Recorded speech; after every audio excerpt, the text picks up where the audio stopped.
जी हां, क्या आप यकीन करेंगे, आज जिन डॉक्टर अंबेडकर के नाम पर कांग्रेस सुबह शाम राजनीति कर रही है, मनमोहन सिंह की सरकार में एनसीईआरटी की किताबों में उन्हीं डॉक्टर अंबेडकर को कोड़े मारते नेहरू का कार्टून दिखाया जाता था। डॉक्टर अंबेडकर से नफरत का कांग्रेस का बहुत पुराना इतिहास है और आज आपको वो सारा इतिहास विस्तार से बताएंगे। संविधान सभा में डॉक्टर अंबेडकर को शामिल नहीं करना चाहती थी कांग्रेस। आज सारा देश डॉक्टर अंबेडकर को संविधान निर्माता के तौर पर जानता है, लेकिन क्या आप जानते हैं कि संविधान सभा के शुरुआती 296 सदस्यों में बाबा साहेब का नाम तक नहीं था। बाबा साहेब बंगाल के जिस जिले से चुनकर संविधान सभा पहुंचे थे, विभाजन के बाद उस जिले को पूर्वी पाकिस्तान का हिस्सा बना दिया गया, जिस कारण बाबा साहेब पाकिस्तान की संविधान सभा का हिस्सा बन गए थे। इसके बाद जब डॉक्टर अंबेडकर ने कांग्रेस को धमकी दी कि वो इसे राजनीतिक मुद्दा बनाएंगे और ऐसे संविधान को स्वीकार नहीं करेंगे, तब जाकर कांग्रेस आलाकमान ने उन्हें संविधान सभा में जगह देने का फैसला किया। बाबा साहेब को कांग्रेस ने 2 बार चुनाव हरवाया। आज चाहे कांग्रेस हर चुनाव में डॉक्टर अंबेडकर का नाम जपे, लेकिन सच तो ये ही है कि साल 1952 और 1954 में डॉक्टर अंबेडकर को लोकसभा पहुंचने से रोकने के लिए पंडित नेहरू ने पूरी ताकत लगा दी थी। 1952 में हुए पहले आम चुनाव में और 1954 के उपचुनाव, दोनों जगह कांग्रेस के हाथों बाबा साहेब अंबेडकर को हार का सामना करना पड़ा और इन दोनों ही चुनाव में स्वयं नेहरू ने बाबा साहेब अंबेडकर के खिलाफ चुनाव प्रचार किया था, जैसे नेहरू खुद ही नहीं चाहते थे कि अंबेडकर जीतकर लोकसभा पहुंच पाएं। डॉक्टर अंबेडकर की मर्जी के खिलाफ जाकर धारा 370 की गई लागू। डॉक्टर अंबेडकर इतने दूरदर्शी थे कि जम्मू और कश्मीर को स्पेशल स्टेट का दर्जा देने का परिणाम क्या होगा, ये डॉक्टर अंबेडकर ने 70 साल पहले ही समझ लिया था।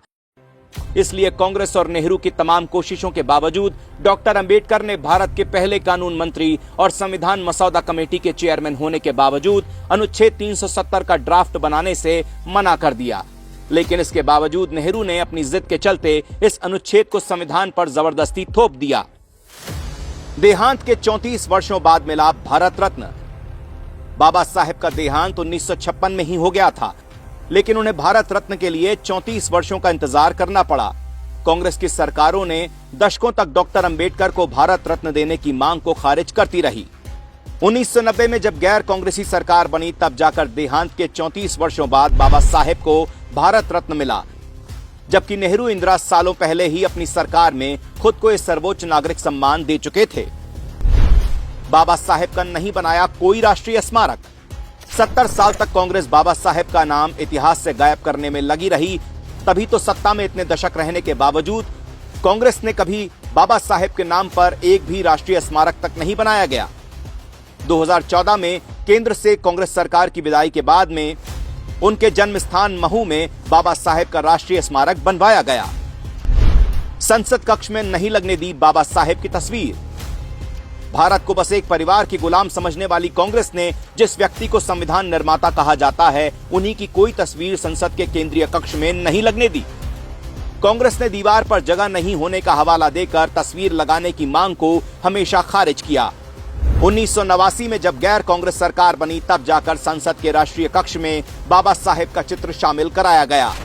आज दलित वोट बैंक के लिए कांग्रेस कितना भी डॉक्टर अंबेडकर के नाम का जाप कर ले, लेकिन सच तो ये ही है कि जीते जी और देहांत के बाद भी कांग्रेस ने नेहरू, इंदिरा, राजीव को महान साबित करने के लिए डॉक्टर अंबेडकर और उन जैसे दर्जनों दूसरे राष्ट्रीय महापुरुषों का कदम कदम पर सिर्फ अपमान किया है।